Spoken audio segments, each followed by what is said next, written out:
जय जगन्नाथ। शृणन्ते मुरलीध्वनि तरुतले चिन्ताकुले नागरी कामे जर्जर गोपिका शतकितं सर्वत्ता देतस्तायतं स्वामी बन्धुजनं तथा गुरुजनं त्वक्तावनं गम्यते। मोहन मुरलीर स्वरे केवल गोपीमाने उच्छन होई मदन तापरे दग्धीभूत होई वृंदावन रे श्रीकृष्णंकर निकटरे पहुंची नाहंती।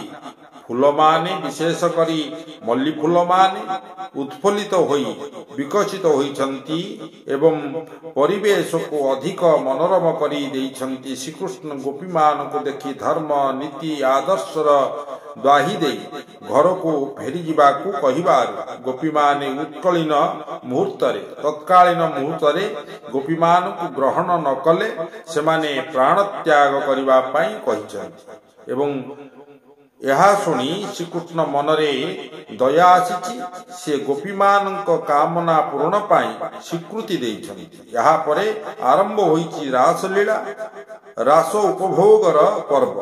रासलीला चलीथिबा समय रे श्रीकृष्ण जे गोपीर बहु बंधन रु खसी चली जाइथिले सेही गोपी सर्पिणी भली तत्क्षिप्त होई उत्क्षिप्त होई उठुथिले ओ कहुथिले हस्ता मृतक्षिप्या जातो शिबलात् कृष्ण किमद्भुतम् हृदयात् जति निर्यासि पौरुषं गणयामि ते।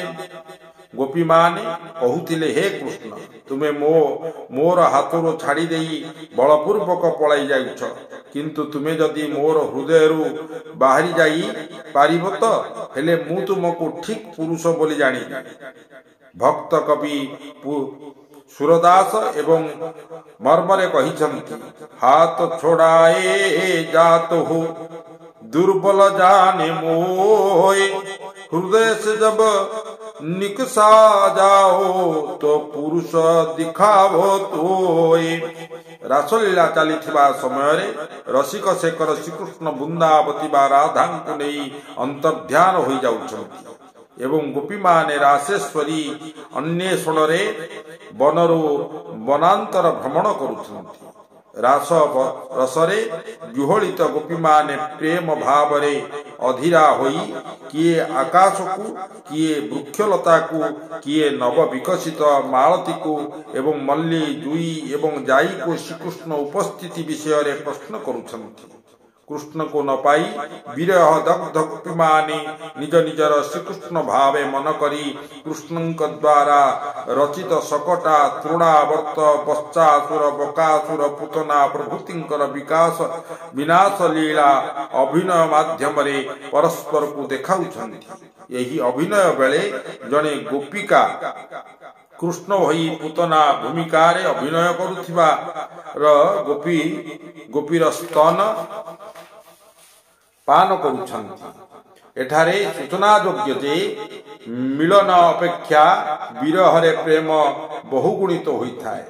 कवि गंगाधर भाषा रे प्रसद्रव्य प्रीति द्रास नीति नीति देखी देखी पुनः पुनः हेले शून्य अंक शून्य जोगे अंक परिहृद प्रीति गुण। श्रीकृष्ण वृंदावती को नहीं बाली चाली जीवा परे वृंदावती निज को अन्य गोपी मानकर अपेक्षा श्रीकृष्णकर अधिक प्रेम अधिकारिणी बोली गर्व करिबारु सेही गर्व श्रीकृष्ण सह करिपारि नाहंती कारण से भक्तर गाली को हृदय रे गोलामाली करि पारंती गोईठा माड़ सही पारंती मात्र काहारी गर्व सही पारंती नाही। वृंदावतींकर गर्व रे अतिष्ठ होई श्रीकृष्ण अंतर्ध्यान लीला रचना करिबारे